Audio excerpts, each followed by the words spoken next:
Pelo sinal da Santa Cruz, livrai-nos Deus nosso Senhor dos nossos inimigos, em nome do Pai, do Filho e do Espírito Santo. Amém. Vinde, Espírito Santo, enchei os corações dos vossos fiéis e acendei neles o fogo do vosso amor. Enviai o vosso Espírito e tudo será criado e renovareis a face da terra. Oremos, ó Deus, que instruístes os corações dos vossos fiéis com a luz do Espírito Santo, fazei que apreciemos retamente todas as coisas, segundo o mesmo Espírito, e gozemos sempre da sua consolação. Por Cristo, Senhor nosso. Amém. Ave Maria, cheia de graça, o Senhor é convosco. Bendita sois vós entre as mulheres, bendito é o fruto do vosso ventre, Jesus. Santa Maria, Mãe de Deus, rogai por nós, pecadores, agora e na hora de nossa morte. Amém. Santo anjo do Senhor, meu zeloso guardador, se a ti me confiou a piedade divina, sempre me rege e guarda, governa e ilumina. Amém. Glória ao Pai, ao Filho e ao Espírito Santo, assim como era no princípio, agora e sempre, e por todos os séculos dos séculos. Amém. Nossa Senhora das Lágrimas, rogai por nós. Glorioso e castíssimo São José, rogai por nós. São Francisco de Paula, rogai por nós. Santo Hilário de Poitiers, rogai por nós. Estamos reunidos em nome do Pai, do Filho e do Espírito Santo. Amém. Olá, meus amigos do apostolado Nossa Senhora das Lágrimas. Depois de falarmos da importância dos deveres de Estado e também da vida paroquial, eu penso ser importante salientar que a vida paroquial, por mais rica que ela seja, e como eu incentivei muito na penúltima aula, nós devemos sim ter uma vida paroquial intensa e nos colocarmos a serviço no âmbito das nossas paróquias. Também é importante salientar que a vida paroquial ela é insuficiente para o cumprimento do nosso chamado ao apostolado enquanto fiéis leigos. Eu tenho falado aqui com até bastante insistência que o fiel leigo ele é chamado, em primeiro lugar, a fazer apostolado no século, na sociedade.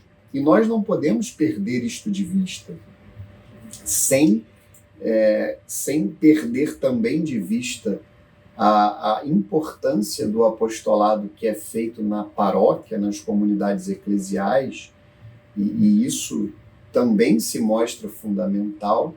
Por outro lado, o fiel leigo ele deve ter muito claro que ele primeiramente é chamado a fazer apostolado no século. Ele primeiramente é chamado a fazer apostolado na sociedade. É lá que o fiel leigo se mostra mais necessário.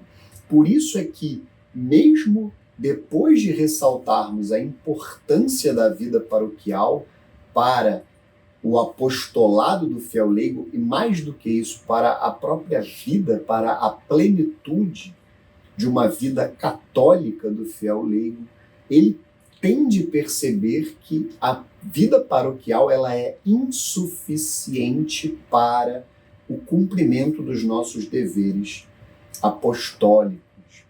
Eu nunca me cansarei de repetir aquilo que ensina a Lumen Gentium, a Constituição Dogmática Lumen Gentium sobre a Igreja do Concílio Vaticano II, a partir e que está, citada no parágrafo 898 e seguintes do Catecismo da Igreja Católica.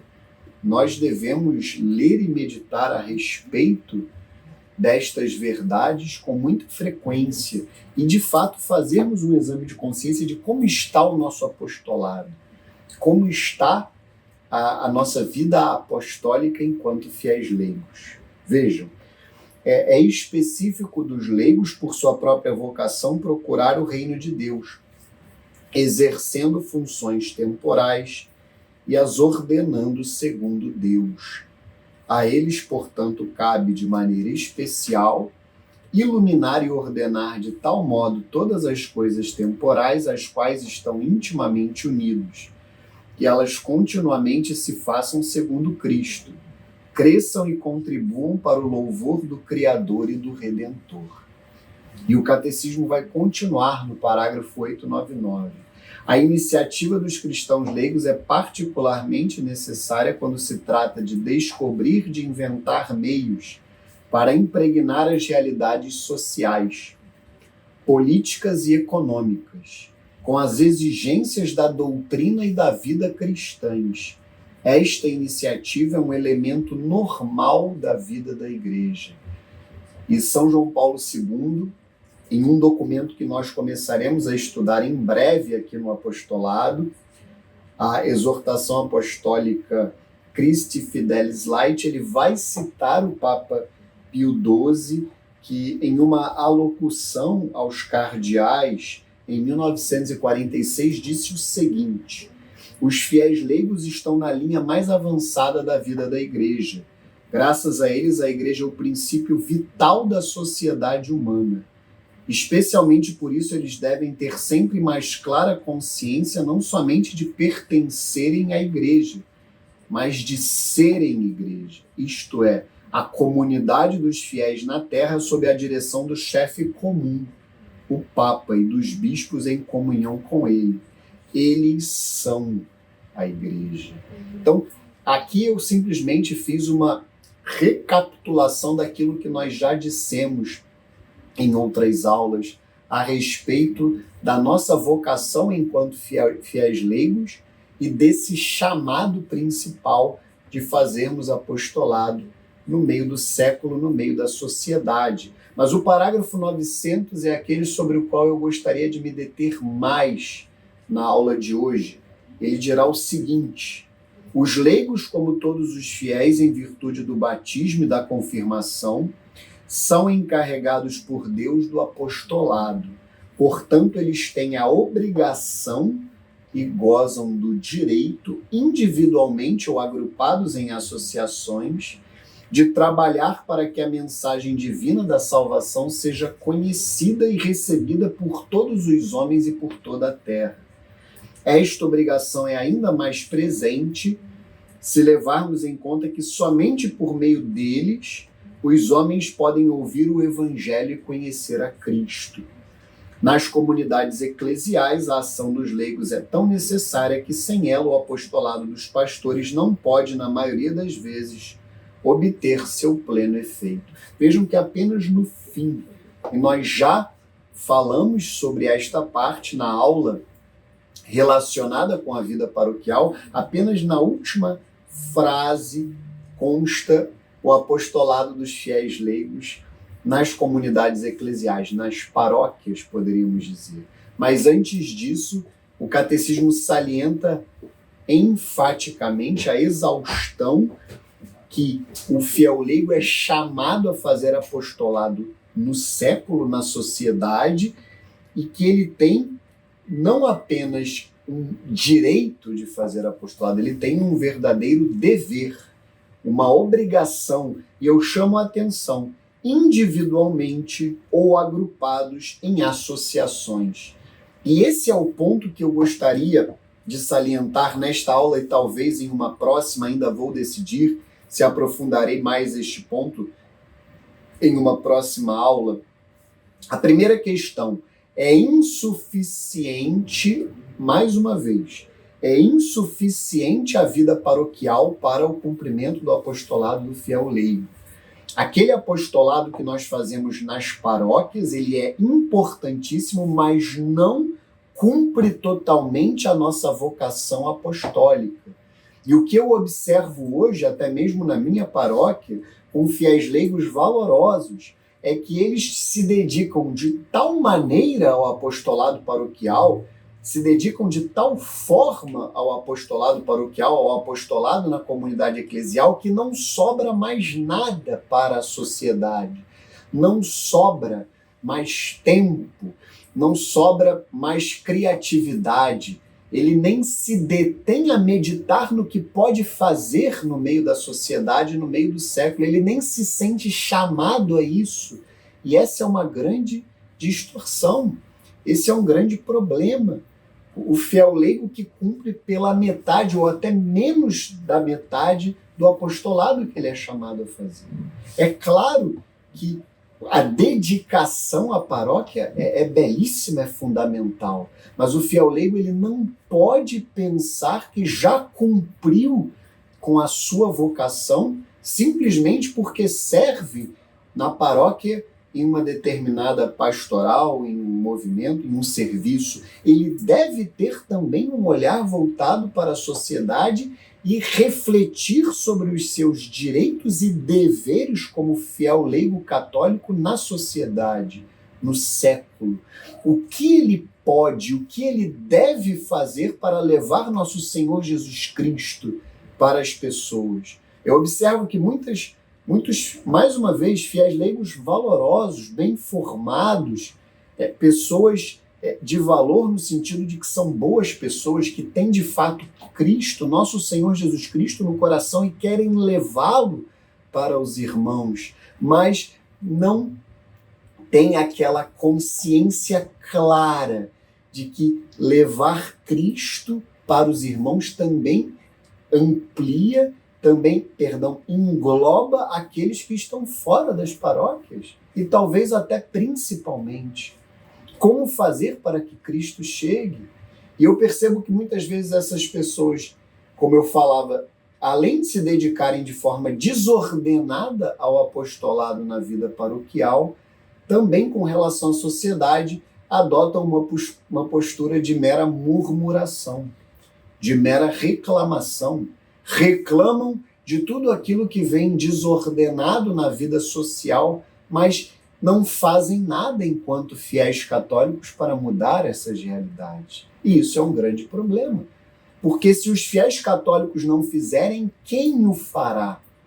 Quem irá dedicar-se ao apostolado na vida social, na sociedade? Ninguém. Se nós, fiéis católicos, não cumprirmos com os nossos deveres, nesse ponto, é evidente que aquela sociedade padecerá de um distanciamento de nosso Senhor Jesus Cristo, de um distanciamento da Santa Igreja Católica. E é essa a consciência que nós devemos ter. E por isso se mostra tão importante esses grupos que surgem nas mais diversas cidades do Brasil, nos mais diversos estados, eu diria, esses grupos que surgem até nos bairros, a depender do tamanho da cidade. O apostolado Nossa Senhora das Lágrimas, por exemplo, é claro que ele está a serviço da Arquidiocese do Rio de Janeiro inteira e de todos os seus padres e também da cidade do Rio de Janeiro e até fora do Rio, se for o caso. Mas nós somos um apostolado de bairro, um apostolado aqui na Barra da Tijuca, ou na Grande Barra da Tijuca, que engloba outros bairros como o Recreio, as Vargens, Vargem Grande, Vargem Pequena, os bairros que estão ali, o bairro de São Conrado, os bairros próximos aqui, o Itaiangá. Vejam que o apostolado Nossa Senhora das Lágrimas, ele é um apostolado de bairro. E aí fica a questão. Se eu percebo que o apostolado paroquial ele é insuficiente para o cumprimento da minha vocação apostólica, e se eu vejo que o trabalho que a sociedade demanda é grande, é até enorme e difícil, é árduo, por que não me unir a outros fiéis leigos que têm o mesmo propósito? Por que não formar estes grupos devidamente dirigidos, guiados, orientados pelo clero? Nós aqui temos o nosso diretor espiritual, que é o pároco aqui da São Francisco de Paula, paróquia que fica na Barra da Tijuca, o Frei Velho. Ele é o nosso diretor espiritual, ele é o padre que nos conduz. Por que não formar nos grupos, como a sabedoria popular nos ensina, a união faz a força. Nós seremos muito mais fortes no nosso apostolado se nos unirmos a outros fiéis leigos. E aí fica essa questão. Por que não nos unirmos aos fiéis leigos, aos fiéis católicos do nosso bairro, para fazermos apostolado nas mais diversas circunstâncias, nos mais diversos ambientes? Pensemos, por exemplo, nessas recentes eleições dos conselhos tutelares, um apostolado de bairro, ou a depender do tamanho da cidade, um apostolado católico em uma cidade de menor porte, ele fará toda a diferença até para que haja pessoas capacitadas e conhecedoras da fé católica, da doutrina da Santa Igreja, para ocupar cargos importantíssimos, como é o caso do Conselho Tutelar. E esse foi apenas um exemplo. Esse exemplo mostra a importância da organização dos fiéis católicos no meio social, das mais diversas maneiras. O fato é que nós não podemos ficar encerrados nas nossas paróquias. Nós não podemos ficar presos nas nossas respectivas paróquias. É fundamental que nós saiamos das paróquias. É fundamental que nós nos organizemos também na sociedade para fazer apostolado. E o catecismo, ele dirá depois que nós, fiéis leigos, temos uma participação no munus sacerdotal, profético e régio de nosso Senhor Jesus Cristo. E de uma maneira breve, nós somos chamados a oferecer sacrifícios como os sacerdotes a partir da nossa própria vida cotidiana, que seja uma vida de entrega, de sacrifício, unirmos os nossos sacrifícios ao sacrifício de nosso Senhor Jesus Cristo. Como profetas, nós também somos chamados a pregar o Evangelho, a anunciar a boa nova do Evangelho. Nós também somos chamados a ensinar a doutrina da Santa Igreja Católica nas mais diversas circunstâncias. E com relação ao munus régio de nosso Senhor Jesus Cristo, há aqui uma dupla realidade. Nós somos chamados a combater o mal, a lutar contra o mal. Então, o reinado de nosso Senhor Jesus Cristo deve ser uma meta a ser alcançada, a começar pelos nossos corações. Eu sou chamado a combater o pecado, a combater o mal, em primeiro lugar, na minha própria vida, no meu próprio coração, mas também na sociedade, a debelar os erros através também da pregação. Isso se une ao munus profético. E, por fim, a vocação régia, o munus régio, está relacionado com o serviço. Nós somos chamados a servir. Nosso Senhor Jesus Cristo é um rei cujo trono é a cruz. E nós somos chamados a servir, a nos entregar, a nos desgastar para fazer apostolado. E vamos então, no fim desta breve aula, rezar e pedir a graça a Nossa Senhora das Lágrimas, especialmente, para que nós, sem deixarmos de fazer apostolado, sem deixarmos de ter uma vida paroquial, mas que nós possamos cumprir com os nossos deveres na sociedade, no século, devidamente organizados como fiéis católicos. Em nome do Pai, do Filho e do Espírito Santo. Amém. Ave Maria, cheia de graça, o Senhor é convosco. Bendita sois vós entre as mulheres, bendito é o fruto do vosso ventre, Jesus. Santa Maria, Mãe de Deus, rogai por nós, pecadores, agora e na hora de nossa morte. Amém. Glória ao Pai, ao Filho e ao Espírito Santo, assim como era no princípio, agora e sempre, por todos os séculos dos séculos. Amém. Nossa Senhora das Lágrimas, rogai por nós. Glorioso e castíssimo São José, rogai por nós. Santo Hilário de Poitiers e São Francisco de Paula, rogai por nós. Até a próxima aula. Fiquem com Deus.